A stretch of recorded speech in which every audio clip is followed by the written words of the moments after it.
ஸ்ரீ குருதேவர் ராமகிருஷ்ணர். 1. ஆரம்பத்திலிருந்து கதாதரரிடம் மதுர்பாபு கொண்ட அன்பும் ஈடுபாடும்.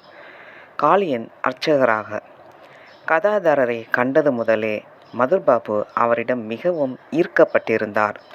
கனிவான பார்வை, மென்மையான இயல்பு, நற்பண்பு, இளவயது இவை அனைத்தும் இணைந்து கோவில் கும்பாபிஷேகம் நடைபெற்ற சில வாரங்களிலேயே மதுர்பாபுவின் இதயத்தில் கதாதரருக்கு ஒரு தனி இடத்தை அளித்திருந்தன.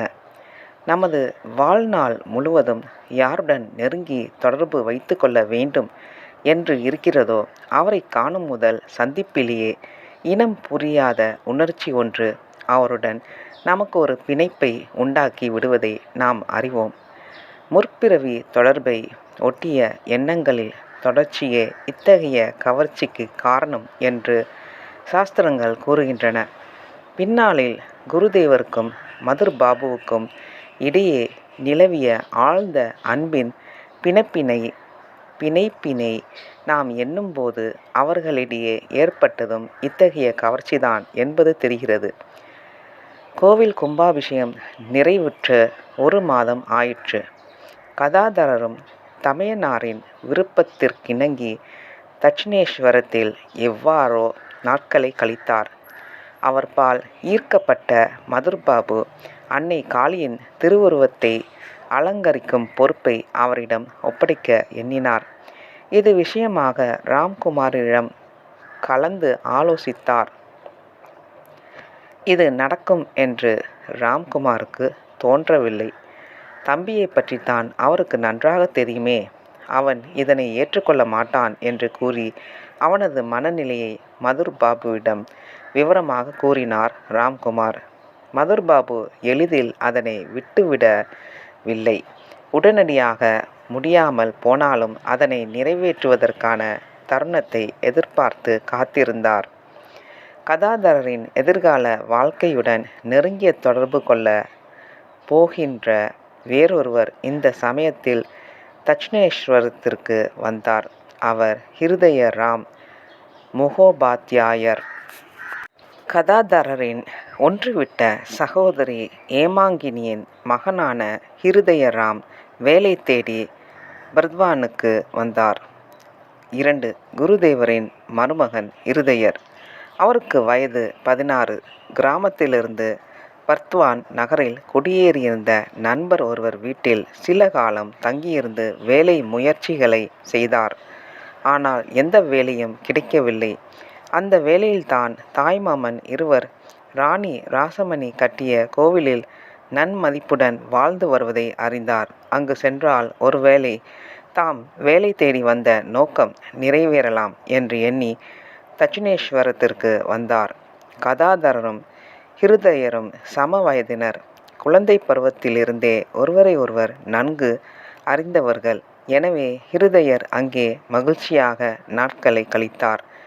கட்டான உடலும் பார்வைக்கு எடுப்பான தோற்றமும் உடையவர் ஹிருதயர். உடலைப் போலவே உறுதியான மனமும் வாய்ந்த அவர் அச்சமே அறியாதவர். கடின உழைப்பாளி. எந்த சூழ்நிலையிலும் சிரமமின்றி வாழும் பக்குவம் பெற்றவர். எத்தகைய கஷ்டங்களையும் பாதகமான சூழ்நிலைகளையும் சமாளிக்கக்கூடிய அறிவு கூர்மையும் திட நம்பிக்கையும் உள்ளவர்.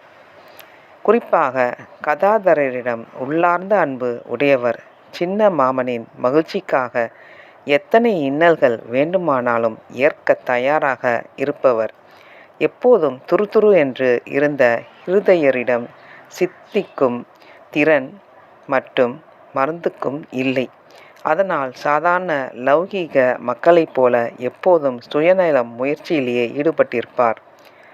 அவரது பிற்கால வாழ்வில் நாம் காண்கின்ற ஏதோ சிறிதளவு சுயநலமின்மையும் சிந்திக்கும் திறன் போன்ற நற்பண்புகளும் குருதேவருடன் அவர் கொண்டிருந்த நீண்ட நாளைய தொடர்பினால்தான் ஏற்பட்டது. குருதேவரை பின்பற்றி நடப்பதற்காக எடுத்துக்கொண்ட முயற்சிகளும் ஹிருதயருக்கு கை கொடுத்தன. உணவு, உடை போன்ற தேவைகள் எதை பற்றியும் கவலைப்படாமல் எப்போதும் தெய்வீக சிந்தனைகளில் மூழ்கியிருந்த குருதேவருக்கும் ஹிருதயரை போன்ற ஆழ்ந்த அன்பும் நம்பிக்கையும் கொண்ட ஒருவரின் உதவி தேவைப்பட்டது. குருதேவரின் சாதனை காலத்தில் ஹிருதயரை போன்ற ஒருவரை கொணர்ந்து இருவருக்கும் இடையே பொருள் புதித்ததோர் இணக்கத்தை அன்னை காளி ஏற்படுத்தி வைத்ததற்கு இதுதான் காரணமாக இருக்குமோ? யாருக்கு தெரியும்? சாதனை காலத்தில் ஹிருதயர் மட்டும் அங்கு இல்லையெனில் தம் உடலை காப்பாற்ற முடிந்திருக்காது என்று குருதேவர் அடிக்கடி கூறுவார். ஸ்ரீ ராமகிருஷ்ணரின் பெயர் உள்ளளவும் ஹிருதயரின் பெயரும் அதனுடன் பிணைந்தே இருக்கும். அந்த உயர்ந்த உள்ளத்திற்கு நமது இதயபூர்வமான அஞ்சலிகள் என்றென்றும் உரியவனாக. ஹிருதயர் தட்சிணேஸ்வரத்திற்கு வந்து சேர்ந்தபோது கதாதரருக்கு வயது 20 முடிந்து சில மாதங்கள் சென்றிருந்தன. ஹிருதயர் பல வழிகளில் கதாதரருக்கு துணையாக இருந்தார். கதாதரரின் வாழ்க்கை இதனால் சற்று எளிதாயிற்று என்பதை நாம் ஊகிக்கலாம். நடப்பது, படுப்பது, இருப்பது போன்ற அன்றாட செயல்கள் அனைத்தையும் ஹிருதயரின் உதவியுடனேயே கதாதரர் செய்தார். பாலகனை போன்ற இயல்புடைய கதாதரனின் செயல்கள் சாதாரண மனிதனின் கண்களுக்கு சிறு பிள்ளைத்தனமாக காரணம் அற்றவையாக தோன்றின. ஆனால் ஹிருதயரோ இந்த செயல்களை மனப்பூர்வமாக ஏற்றுக்கொண்டு இதமாக நடந்து கொண்டார். இது ஹிருதயரை குருதேவரின் அன்புக்குரியவர் ஆக்கியது. 3. ஹிருதயர் வந்தபோது கதாதரரின் நிலை. 4. கதாதரரிடம் ஹிருதயருக்கு இருந்த அன்பு.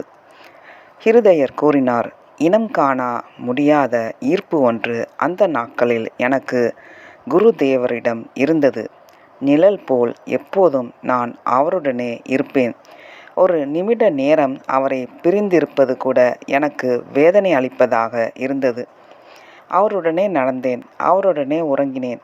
நண்பகல் உணவு வேளைகளில் மட்டும், அதுவும் மிக சிறிது நேரம் மட்டுமே நாங்கள் பிரிந்திருப்போம். ஏனெனில் குருதேவர் கோவில் பண்டக சாலையிலிருந்து பொருட்களை பெற்று அவற்றை தம் கையாலேயே சமைத்து பஞ்சவடியில் அமர்ந்து உண்பார். நான் கோயில் பிரசாதம் உண்பேன். குருதேவரின் சமையலுக்கு வேண்டிய எல்லா ஆயுத்தங்களையும் செய்த பின்னரே நான் அவரை விட்டு செல்வேன். அந்த நாட்களில் உணவு விஷயத்தில் அவரது கட்டுப்பாடு மிகவும் தீவிரமாக இருந்தது. தாமே சமைத்து உண்டபோதும் கூட அவருக்கு திருப்தி இல்லை. மதிய உணவை தாமே சமைத்து உண்டாலும் இரவில் எங்களைப் போலவே அன்னை காளிக்கு படைக்கப்பட்ட பூரி பிரசாதத்தை உட்கொள்வார். பல வேளைகளில் அந்த பூரியை உண்ணும்போது அவர் கண்கள் நீரால் நிரம்பும். அம்மா, ஒரு மீனவ பெண்ணின் உணவை உட்கொள்ள செய்து விட்டாயே என்று வேதனையுடன் அன்னையிடம் முறையிடுவார். குருதேவரும் இதை பற்றி சில வேளைகளில் கூறியுள்ளார். ஒரு மீனவ பெண்ணிடம் இருந்து உணவு கொள்ள வேண்டியிருக்கிறதே என்று மனம் வருந்துவேன். ராணி கீழ் ஜாதியை சேர்ந்தவர் என்பதால் ஏழைகள் கூட ராணி கோயிலுக்கு உணவு கொள்ள வருவதில்லை. அதனால் அன்னைக்கு நிவேதனம் செய்யப்பட்ட உணவில் பெரும் பகுதியை மாடுகளுக்கு போட்டனர். அதிலும் செலவழியாததை நதியில் எறிந்தனர். குருதேவர் அதிக நாள் இவ்வாறு தாமே சமைத்து உண்ணவில்லை. இதனை அவரும் கூறினார், ஹிருதயரும் கூறினார். காளி கோவில் அர்ச்சகர் பொறுப்பை ஏற்கும் வரை மட்டுமே, அதாவது 2-3 மாதங்கள் மட்டுமே குருதேவர் தாமே சமைத்து உண்டிருக்க வேண்டும். ஏனெனில் கோவில் கும்பாபிஷேகம் முடிந்து 2-3 மாதங்களில் அவர் அர்ச்சகர் பொறுப்பை ஏற்றுக்கொண்டார். கதாதரர் தன்னை நேசிக்கிறார் என்பது ஹிருதயருக்கு தெரியும். ஆனால் கதாதரரின் ஒரு செய்கையை மட்டும் அவரால் புரிந்து கொள்ள முடியவில்லை. அது என்னவெனில், திடீரென கதாதரர் எங்கோ மறைந்து விடுவதுதான். 5. கதாதரனின் சில செய்கைகளை ஹிருதயர் உணர்ந்து கொள்ள முடியவில்லை. பெரிய மாமாவுக்கு உதவ செல்கின்ற போது, பகல் உணவிற்கு பின் ஓய்வெடுக்கும் போது, மாலை தீபாராதனை காண கோயிலுக்கு செல்லும்போது என்று சிறிது நேரம் ஹிருதயர் எங்காவது சென்றால் கதாதரர் எங்கோ மறைந்து விடுவார். அவர் எங்கு செல்கிறார் என்பது தெரியாது. தேடினாலும் கண்டுபிடிக்க முடியாது. ஓரிரு மணி நேரத்தில் வந்து விடுவார். அப்போது அது பற்றி கேட்டால், ஏன், நான் இங்கு பக்கத்தில்தானே இருந்தேன் என்று ஏதேதோ கூறி மழுப்பி விடுவார். சில வேளைகளில் தேடும்போது பஞ்சவடி பகுதியிலிருந்து வந்து கொண்டிருப்பார். ஒருவேளை இயற்கை கடன்களை கழிக்கச் சென்றிருப்பார் என்று எண்ணி மேலும் எதுவும் கேட்காமல் இருந்து விடுவார் ஹிருதயர். 6. கதாதரர் செய்த சிவபெருமானின் விக்கிரகத்தை மதுர் புகழ்தல். ஒரு சமயம் கதாதரர் தாம் வழிபடுவதற்காக சிவ விக்கிரகம் ஒன்றை செய்ய எண்ணியதையும் அதன் பின் நிகழ்ந்தவற்றையும் பற்றியும் ஹிருதயர் கூறினார். குழந்தை பருவத்தில் காமார்புகூரில் கதாதரர் விக்கிரகங்கள் செய்வதுண்டு.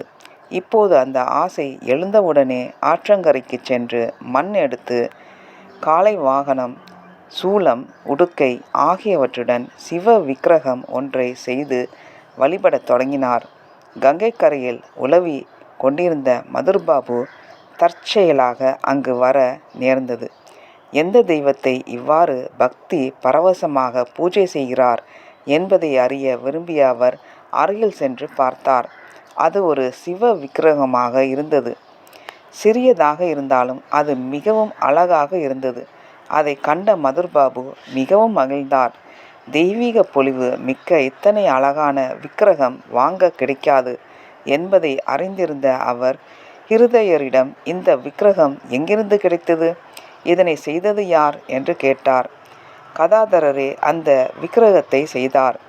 விக்கிரகங்கள் செய்வதுடன் உடைந்த விக்கிரகங்களை திறம்பட செப்பனி இடுவதிலும் அவர் வல்லவர் என்பதை மதுர்பாபுவிடம் கூறினார் ஹிருதயர். மதுர்பாபு வியப்பில் ஆழ்ந்தார். பூஜை முடிந்ததும் அந்த விக்கிரகத்தை தமக்கு கொடுத்துவிடுமாறு ஹிருதயரிடம் கேட்டுக்கொண்டார்.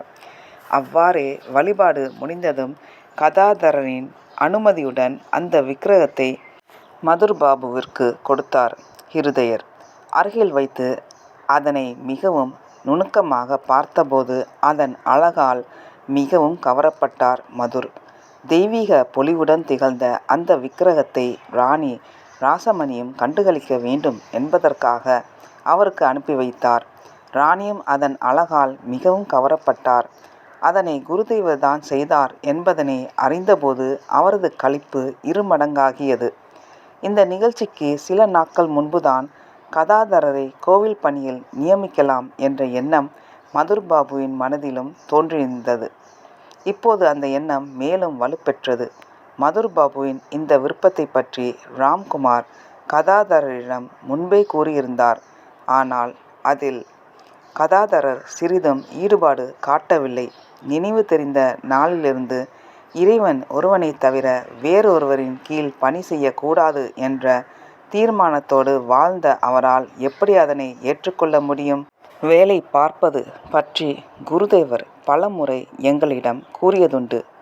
நிர்பந்தம் ஏற்பட்டாலன்றி ஒருவரின் கீழ் வேலை பார்ப்பதை அவர் உயர்வாக கருதியதில்லை. அவருடைய இளம் பக்தர்களான ஒருவரான நிரஞ்சன் ஒருவருக்கு கீழ் வேலை பார்க்கிறார் என்று கேள்வியுற்ற அவர் மிகவும் மனவேதனையுடன், இதை கேள்விப்பட்டு என் மனம் படும்பாடு சொல்லி முடியாது. நன்றி, வணக்கம்.